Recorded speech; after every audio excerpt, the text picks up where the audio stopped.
This is Mr. Beck Does Your Homework, AP Physics, Homework 9.4, question number 17. Consider the capacitor circuit as shown below. Calculate the equivalent capacitance between points A and points B. So what I'm doing is I'm combining a set of capacitors. Every time I combine some capacitors, what I have to do is be able to replace it with another capacitor, a single capacitor, that would connect between the points that I'm disconnecting. So I have two capacitors here that are in parallel. So if I were to replace these two capacitors with a single capacitor, then my circuit would look like this. Right?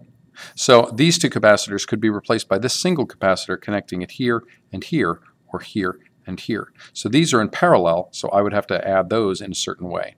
I could do the same with these two, leading to a capacitor circuit that looks like this. So now I've replaced these two with a single capacitor. And then finally, I could replace those with just one capacitor, and that's what it's looking for, the equivalent capacitance of this circuit. So first I have to combine these two capacitors. Well, capacitors in parallel, the total amount of capacitance is merely going to be the capacitance of the first one plus the capacitance of the second one. So I can take these two. I've got 6 microfarads and 1 microfarad.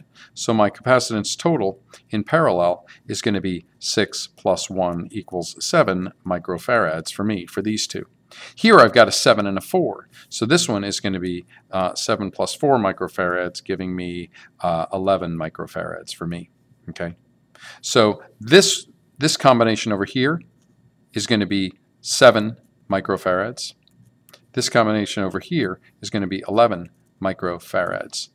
Now I've got to combine two capacitors in series. So capacitors in series add with a 1 over, with an inverse. So 1 over the C total is going to be 1 over C1 plus 1 over C2.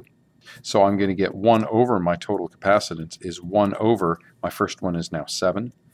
That's microfarads. I'm just going to leave it in without for a second. Plus my 11 over here, that's 1 over 11. And that'll give me 1 over C total. Okay, that's 1 over the total capacitance.